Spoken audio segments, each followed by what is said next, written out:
사도신경으로 우리의 신앙을 고백하시겠습니다.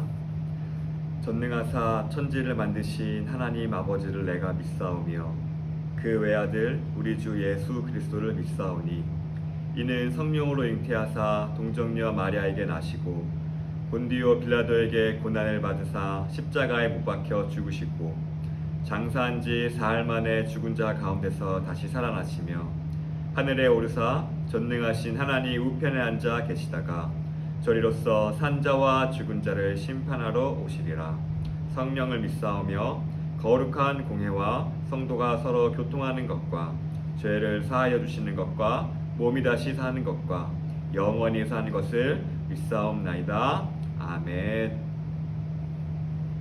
오늘 주시는 하나님의 말씀은요, 시편 77편에서 9절에서 11절까지의 말씀입니다. 시편 77편 그리고 9절부터 11절까지의 말씀입니다. 제가 봉독하겠습니다. 하나님이 그가 베푸실 은혜를 잊으셨는가? 노하심으로 그가 베푸실 긍휼을 그치셨는가 하였나이다. 셀라. 또 내가 말하기를 이는 나의 잘못이라 지존자의 오른손에 해 곧 여호와의 일들을 기억하며 주께서 옛적에 행하신 기이한 일을 기억하리이다. 아멘. 네, 오늘은요 코로나 시대의 우리의 반응이라는 말씀으로 같이 나누어 보고자 합니다. 오늘 요즘에 보면요 그런 것들이 많아요. 뉴스를 봐도 이러한 코로나 감염 확진자 수가 늘어가는 것과 동시에 교회 책임이다 아니면 특정 책임이다 하면서 그러한 비판의 글들을 많이 보게 됩니다. 또 제가 이제 사람들을 대했을 때도 교회 교자만 얘기하면 그래도 되게 비판적인 반응, 뭔가 교회를 다녀야 될 것을 숨겨야만 할 것 같은 그러한 사회적 분위기가 형성되고 있습니다. 이러한 코로나로 가뜩이나 힘든데 또한 이렇게 사회적 여론도 점점 힘들어지는 이런 상황 가운데 우리가 그리스도인으로 살아가고 있는데요. 우리는 이 상황 가운데서 어떻게 반응하는 것이 올바른 반응하는 것일까요? 그냥 모른 척하고 있는 게 그러한 반응을 해야 되는 걸까요? 우리는 그러한 반응을 어떻게 해야 되는지 오늘 시편 77편 성경 기자를 통해서 함께 알아가 보고자 합니다. 시편 77편은요 이러한 내용을 담고 있어요. 큰 절망에 빠진 시인이 이제 하나님한테 쓴 거예요. 근데 특징이 뭐가 있냐면요, 이게 총 시편은 1절부터 20절까지의 말씀이 있어요. 근데 이거를 크게 세 부분으로 나눌 수가 있는데요, 1절부터 9절까지 그리고 10절 그리고 11절부터 20절까지 세 부분으로 나눌 수 있어요. 우리는 이 세 부분으로 나뉘는 것을 통해서 이 시편 기자가 어떻게 자신의 신앙관을 바꿔나가는지 그걸 통해서 우리도 이렇게 대응해야 되는구나, 우리가 감당할 수 없는 절망과 우리가 감당할 수 없는 비판 가운데 있을 때에 이렇게 반응하는 것이 옳은 거겠구나 하면서 우리의 신앙을 다시 한번 다질 수 있는 그런 시간이 되기를 진심으로 소원합니다. 이게 보면요 1절부터 9절까지는 읽지 않겠지만 여러분 특징이 있어요. 시편 기자가 뭐라고 얘기하냐면요, 나는 뭐뭐뭐뭐뭐뭐, 나는 뭐뭐뭐뭐뭐, 나는 뭐뭐뭐뭐뭐 그렇게 얘기하고 있어요. 나는 힘들어요. 나는 한란날에 주님 찾았어요. 나는 했어요. 그러니까 아무런 반응이 없어요. 나는 기도했는데 주님은 반응이 없어요. 한란날에 나를 버리셨나요? 이러한 독백들이 이루어지는 게 1절부터 9절까지의 말씀이에요. 9절에까지 이렇게까지 얘기해요. 뭐라고 얘기하면요, 시편 기자의 절망이 얼마나 컸냐면 9절에 보면 이렇게 얘기해요. 하나님이 그가 베푸실 은혜를 잊으셨는가? 노하심으로 그가 베푸실 긍휼을 그치셨는가 하셨나이다. 셀라. 하나님을 찾는 자가 완전 절망에 빠져서 그리고 그 응답 없는 그러한 현실의 간극, 하나님은 믿지만 하나님 날 채워줄 거라 믿지만 현실은 그러지 않는, 응답이 없는 그 간극 가운데서 이렇게 고백을 하는 거예요. 이렇게 얘기를 하는 거예요. 하나님께서 은혜를 잊으셨나? 하나님께서 긍휼을 베푸신 거 잊으셨나? 이제 난 정말 끝인가? 라고 이렇게 그러한 독백에 내가 이렇게 느껴요.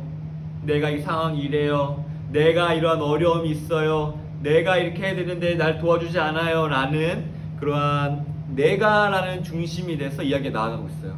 그런데요, 시편 기자가요, 깨달음이 있었던 것 같아요. 10절에 이렇게, 이게 10절이 바로 중간단 역할을 하는 건데요, 이렇게 얘기하고 있어요. 또 내가 말하기를 이는 나의 잘못이라 지존자의 오른손에 해. 이게 무슨 뜻이냐면요, 시편 기자 생각이 좀 바뀌게 되는 거예요. 어떻게 바뀌게 돼요? 아, 이렇게 하는 게 나의 잘못이다. 내가 하나님을 원망하는 게 나의 잘못이다. 내가 하나님 나 안 도와주시나? 이렇게 비판하는 게 나의 잘못이다. 근데 왜 이런 생각이 이르게 됐을까요? 아니, 정말 하나님이시라면 도와주셔야지. 하나님이시라면 나를 공경에 빠지게 않게 하셔야지. 하나님이시라면은 뭔가 내가 믿는 무언가의 징표 같은 것이 있어야지. 기자는 진작에 고민을 했어요. 그리고 그 고민 끝에 하나님과의 나와의 관계가 어떠한 관계인가라는 까지의 시간이 나아가게 된 거예요. 그런 생각까지. 그래서 뭐라고 얘기해요? 11절에 보면요, 이러한 고백을 해요. 곧 여호와의 일들을 기억하며 주께서 옛적에 행하신 기이한 일을 기억하리이다. 아멘. 뭐라고 그래요?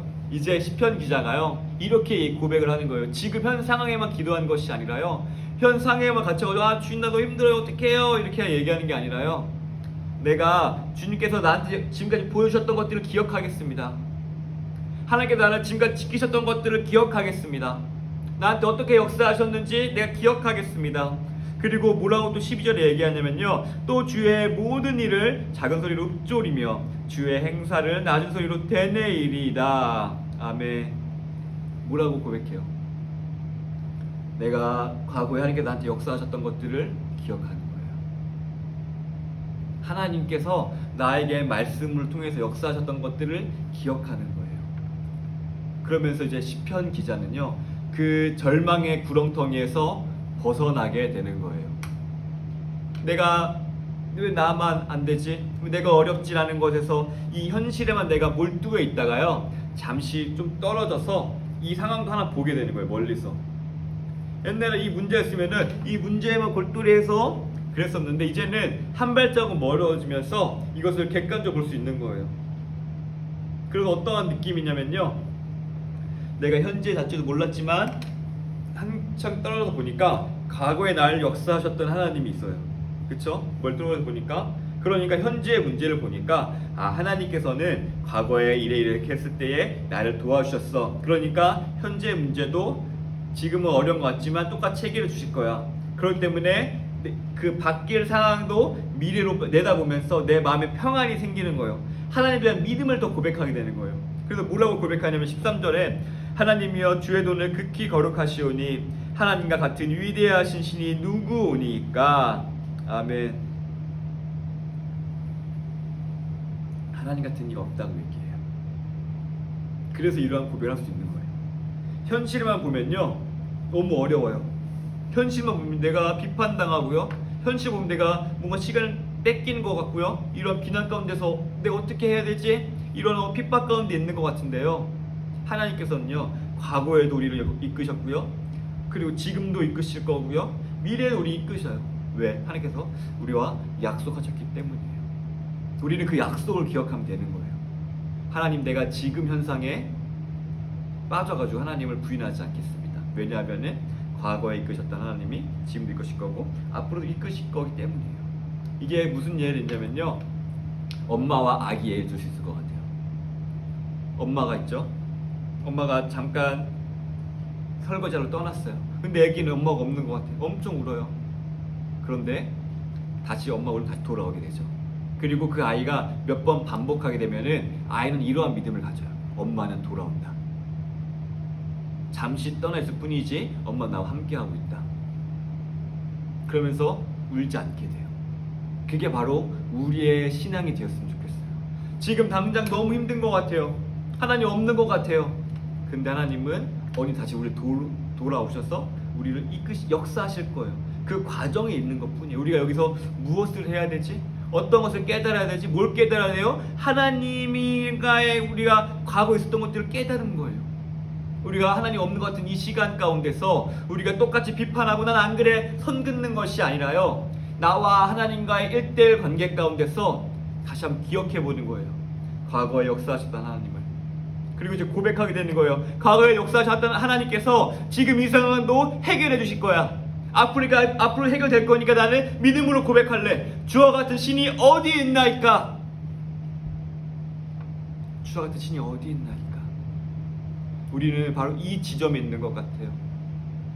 우리는 1절부터 9절까지의 그 과정 많이 있어요. 왜 하나님 어려워요? 안 돼요. 근데 10절에 넘어가기 너무 힘들어요. 나의 잘못을 인정해야 되니까. 10절 넘어가기 너무 힘들어. 내가 죄인인 것을 인정해야 되니까. 근데 그걸 문턱을 넘게 되면요, 주님께서 나와 함께 하셨던 과거에 역사하셨던 것들이 보이게 돼요.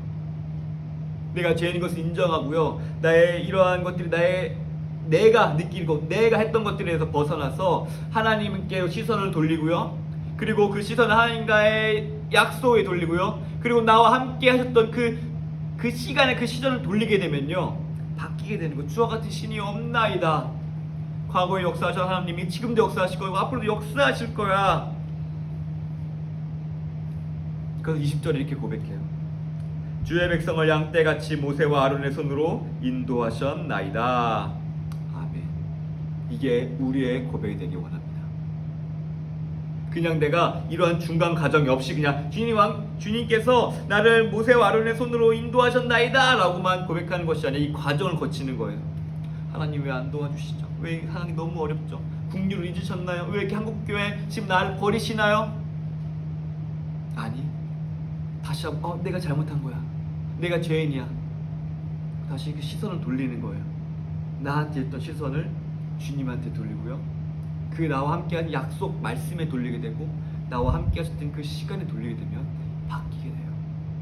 하나님께서 과거 역사하셨고 지금도 역사하실 거고 미래 역사하실 것이 보인다. 그 다음에 믿음으로 고백하는 거예요. 20절처럼 주의 백성을 양떼같이 모세와 아론의 손으로 인도하셨나이다. 아멘. 이 은혜가 우리 가운데 함께하기를 진심으로 소원합니다. 우리 주기도문으로 예배를 마치도록 하겠습니다.